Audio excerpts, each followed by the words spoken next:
بسم الله الرحمن الرحيم اللهم صل على محمد وآل محمد.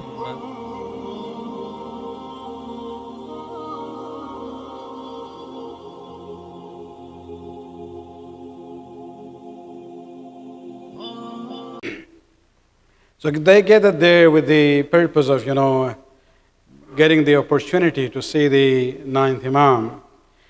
But before that, somebody else came from inside by the name of Abdullah bin Musa.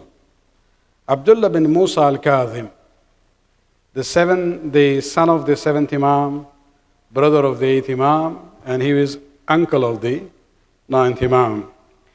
He came and sat down and kind of projected himself to be the guide and the Imam.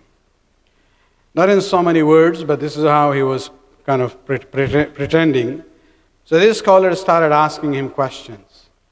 Very soon they realized, because these were people of knowledge trained by the Imams themselves. And they realized that he is not really the qualified person.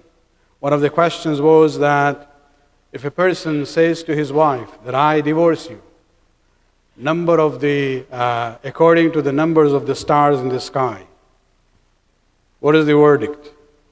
You know this whole story of talaq, talaq, talaq? In Shia tradition that is not acceptable. Unfortunately, Abdullah bin Musa al-Kadhim says, yes, this is 3 talaq. They have to separate forever. And this is where, these people realize that he's not really qualified. He doesn't even know the basic rulings. They got kind of disappointed. And they were still thinking, what should we do? Should we just get up and go? When the khadim of the family by the name of Muwaffaq came in, and he announced that here comes Imam Muhammad Taqi al-Jawad. It's almost a year now from his imamat, so now he's 8 years old. He came and sat down. They started, talking to him, asking questions. Some of the questions were the same that they had asked Abdullah bin Musa. And so when this issue of talaq came, Imam asked this questioner, do you read the Quran? He said, yes. Imam says, have you read Surah Al-Talaq? There's a whole chapter by the name of Al-Talaq. He said, yes. Don't you see that one of the main conditions is that there should be witnesses there? And this is part of the requirement in the Shia fiqh.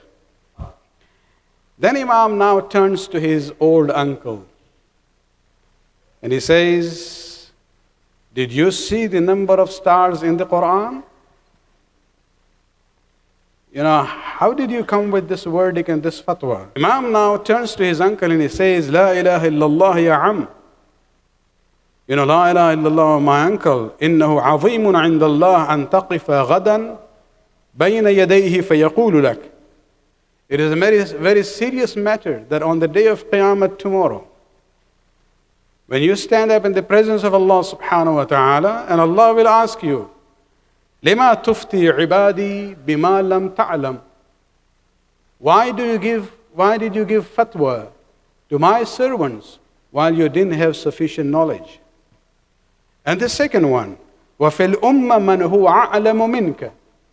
Especially when there was somebody who was more learned than you in the ummah at that time. You have to realize that this is a very serious matter. You could be a Mujtahid. Maybe you are a Mujtahid Mutajjazi. And I don't want to complicate issues. Those who come to my jurisprudence class, they know about it. There are 2 kinds of Mujtahids. One is Mujtahid Mutlaq, a fully qualified Mujtahid,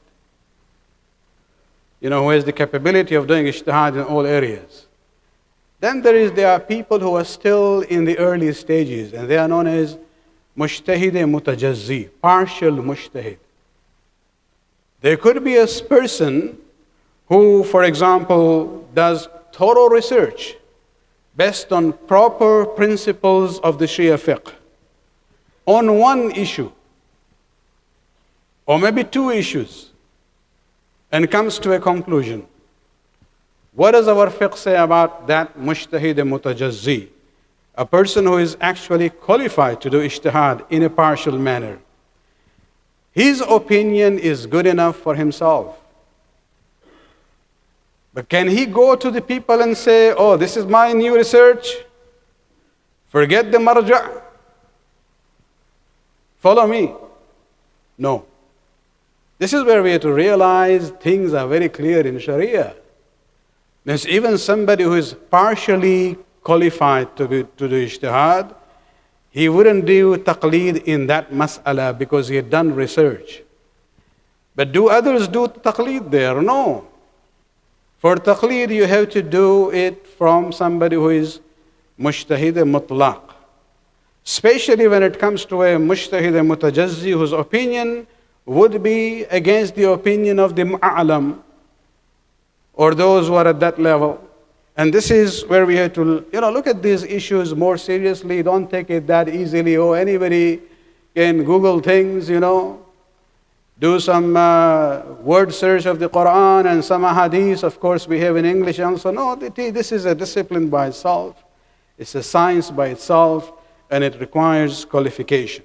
As the Imam says, remember that you can be asked, that if there was somebody a'lam than you follow your opinions, but don't start giving fatwas.